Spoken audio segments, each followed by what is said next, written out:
Assalamualaikum warahmatullahi wabarakatuh. Apa kabar sobat-sobat semuanya? Semoga kita dalam keadaan sehat jasmani dan rohani, tidak kekurangan satu apapun. Amin ya robbal alamin. Bab 2377 dapatkan kepercayaan. Berbicara, Li Fugui mengangkat 5 jari. Saudara Pao tampak sedikit kesal dan berkata, "Berapa? 5.000 yuan. Dasar bodoh, tahukah kamu betapa berbahayanya benda ini? Beri saya 5.000. Li Fugui menyela saudara Pao dan berkata dengan serius, "Bukan 5.000, itu 1/2 juta." Saudara Pao tertegun sejenak, bahkan pengemudi di sebelahnya memandang Li Fugui dengan tidak percaya. Saya diam-diam berpikir, apa yang sebenarnya dilakukan anak-anak ini? Jika Anda bisa mengambil 1/2 juta yuan sekaligus, mengapa Anda harus pergi ke kerajaan Gajah Putih untuk mati? Saudara Pao tentu saja juga berpikir demikian. Dia menjilat bibirnya yang kering. Li Fugui buru-buru bertanya, "Tunggu sebentar, apa yang kamu lakukan? Katakan, kenapa kamu tidak bermain trik apapun di depanku?" Saat ini, Li Fugui melihat ke arah Chang Qiong dan Kui Piao di dalam mobil memutar matanya. Lalu berkata dengan serius kepada saudara Pao, "Jangan khawatir, kami jelas bukan dari pemerintah, dan Anda juga dapat melihat, bagaimana pemerintah dapat mempekerjakan 2 orang yang berusia hampir 100 tahun ini di dalam mobil. Sejujurnya, kakakku ditipu oleh seorang teman di kerajaan Gajah Putih beberapa bulan yang lalu. Dia baru saja menghubungi kami secara diam-diam. Sekarang ayahku sedang terburu-buru, jadi dia memintaku untuk mengambil uang dan keduanya tuan dari keluarga kami untuk pergi ke kerajaan Baik Siang menyelamatkan saudaraku. Masalahnya mendesak, jadi saya berharap saudara Pao dapat mengakomodasi dan memudahkan kami menentukan rute untuk mencapai negeri Baik Siang secepat mungkin." Setelah Li Fugui selesai berbicara, dia mengeluarkan ponselnya jeda singkat. Dia berkata kepada Pao Brother melanjutkan, "Saya tahu Anda mungkin tidak percaya dengan apa yang saya katakan sekarang. Jadi bagaimana kalau saya memberi Anda 200.000 yuan dulu, dan setelah Anda mendapatkan uang dan membawa kami ke sana, saya akan memberi Anda sisanya 300.000 yuan. Mata saudara Pao hampir jatuh ke tanah. Sebelum itu, dia hampir selalu mengirim orang ke sana secara gratis ke teman-temannya di sana. Setelah teman-teman di sana mendapatkan orang tersebut, mereka akan memberikan biaya manfaat kepada setiap orang yang berkisar antara 30.000 hingga 50.000. Hasilnya kali ini tidak terduga. Sebelum teman-temannya di sana bisa memberinya bantuan, dia mendapat 1/2 juta dari orang-orang bodoh ini. Selain itu, anak ini bahkan mengatakan bahwa dia akan membawa 2 orang tua ke sana untuk menyelamatkan saudaranya. Bukankah ini lebih tidak masuk akal? Siapa yang tidak tahu kalau taman di sana kini dijaga oleh tentara bayaran? Belum lagi pistol, bahkan senapan mesin biasa ditemukan di sana. Hanya mengandalkan beberapa orang ini, mereka sebenarnya berencana untuk pergi dan menyelamatkan orang-orang. Tetapi, ini tidak terlalu menjadi masalah bagi saudara Pao. Lagi pula, dia hanya memikirkan satu hal saat ini, yaitu dengan segera mencoba mengirim orang-orang bodoh ini ke sepanjang jalan Laosan. Setelah mendapatkan 500.000 yuan yang dijanjikan anak ini, dia juga bisa mendapatkan setidaknya 120.000 yuan dari teman-temannya. Perjalanan ini, dia bisa mendapatkan 600.000 yuan penuh. Bersemangat, saudara Pao menghela nafas.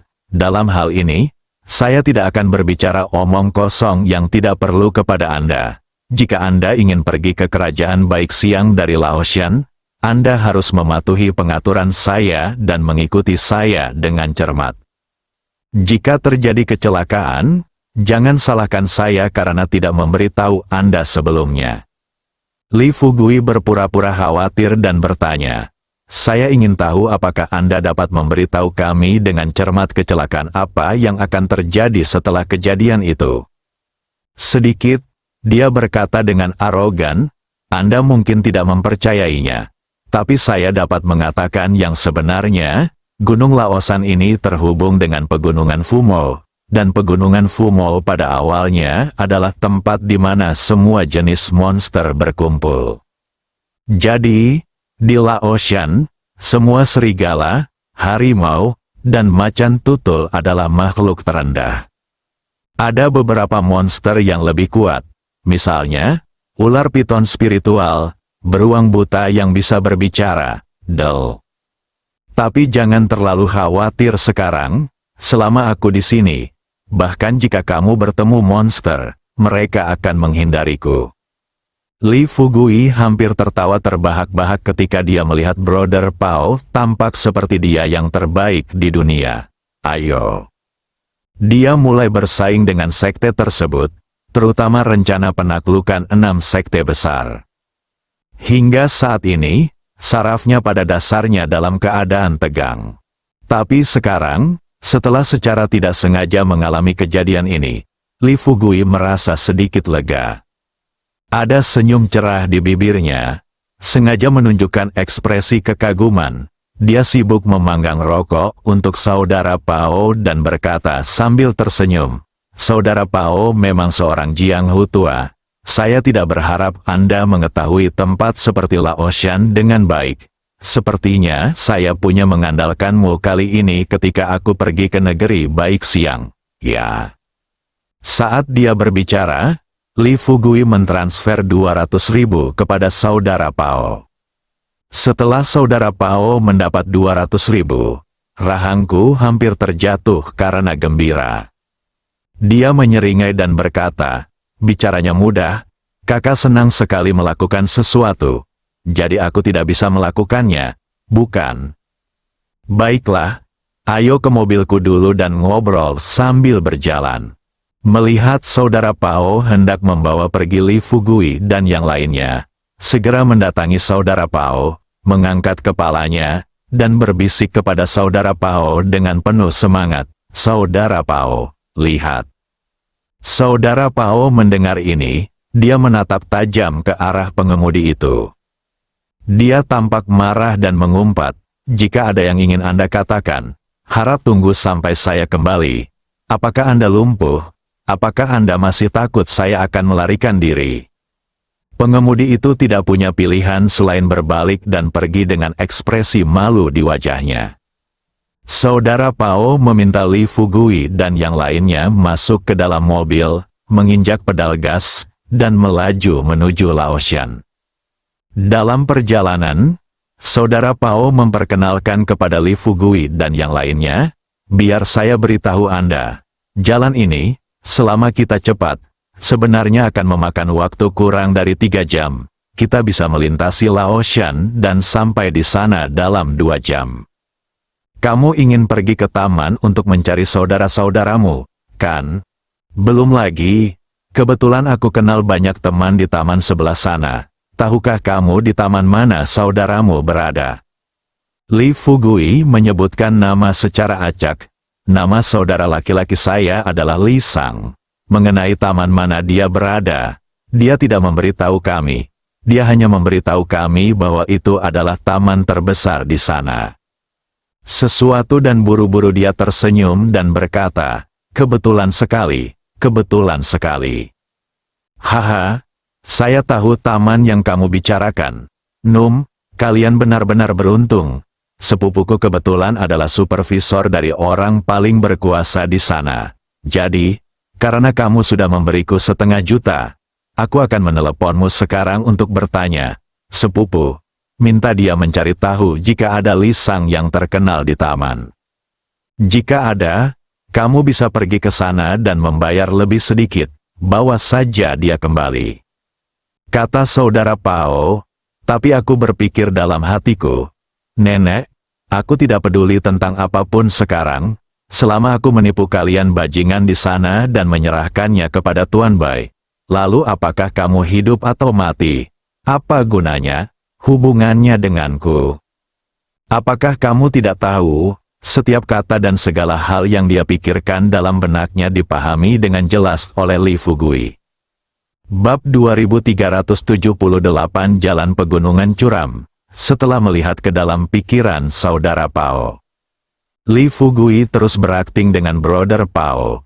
Dia tersenyum padanya dan berkata, "Bagus sekali. Saudara Pao, jangan khawatir. Selama kamu bisa membawaku ke sana, jika kamu benar-benar menemukan saudaraku, jika tidak ada yang lain, aku akan memberimu 180.000 lagi. Tidak apa-apa sebagai hadiah." Saudara Pao berkata sambil tersenyum, "Oke, mudah untuk berbicara. Tunggu, saya akan menelepon Tuan Bai sekarang." Setelah mengatakan ini, saudara Pao menelepon dengan satu tangan nomor telepon Tuan Bai. "Saudara Bai, halo, hehe, saya punya beberapa orang di sini. Saya berencana mencari seseorang di taman Anda. Jika Anda punya waktu sekarang, bisakah Anda membantu saya memeriksanya?" Tuan Bai sudah memiliki banyak pengikut seseorang di tangan kakakku. Hanya beberapa kata, Tuan Bai kembali sadar. Awalnya, dia merasa sedikit tidak nyaman dengan kakak Pao yang memanggilnya kakak. Lagi pula, ketika saudara Pao bertemu dengannya di hari kerja, dia berbicara seperti wanita simpanan, belum lagi betapa ramahnya dia. Tapi hari ini, anak ini menyebut dirinya seperti itu. Tapi kemudian saya memikirkannya, orang ini sebenarnya mengatakan bahwa beberapa orang akan dikirim.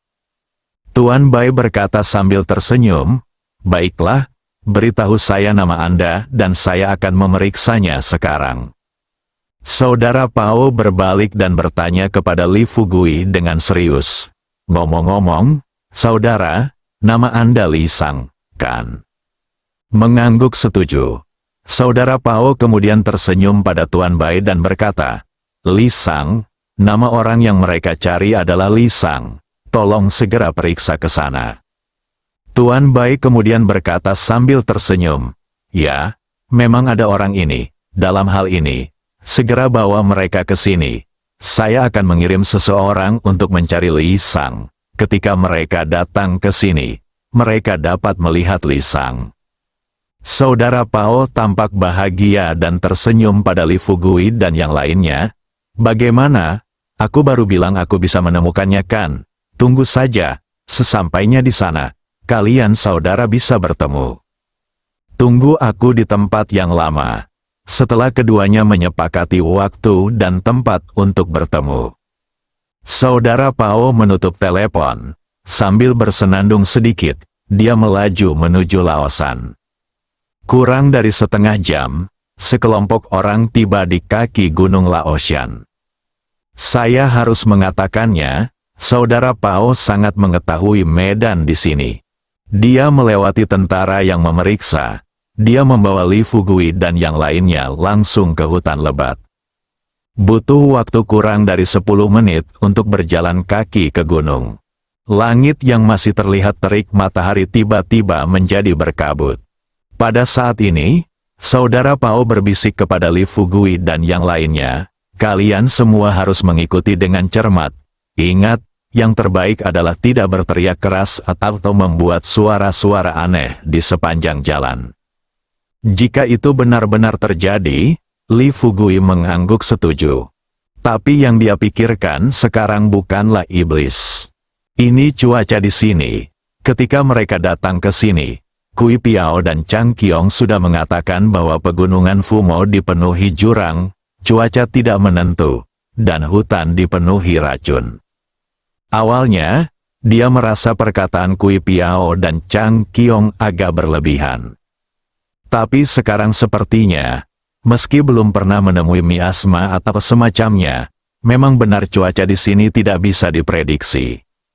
Kedua, hal itu dikarenakan kelembapan di hutan pegunungan ini sangat tinggi. Tanah berbatu di kaki ditutupi lumut, namun untungnya, saudara Pao yang memimpin. Setelah semua orang berjalan selama setengah jam, saudara Pao tiba-tiba berhenti di depan jurang. Kemudian dia sampai ke sisi jurang dan memecahkan sebuah batu. Ada tali dan anak panah yang diletakkan di bawah batu. Setelah memasang tali, Saudara Pao menggunakan panah untuk menembakkan tali tepat ke seberang jurang. Tali itu terjerat pada pohon besar di seberangnya. Setelah dipastikan tidak ada masalah, Saudara Pao baru saja berbalik dan berkata terus terang kepada Li Fugui dan yang lainnya, "Kalian lihat dulu, kalau bisa lewat, pergilah ke sana. Kalau tidak bisa, yang muda lewati dulu baru tarik yang tua itu." Saudara Pao baru saja selesai berbicara.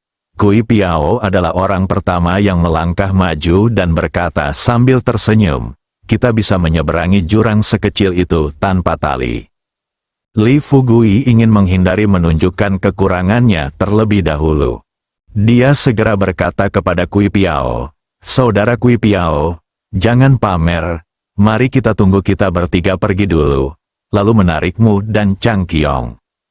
Saudara Pao juga tersenyum lebar saat ini. "Ya, Pak Tua, kalian berdua, berhentilah membual.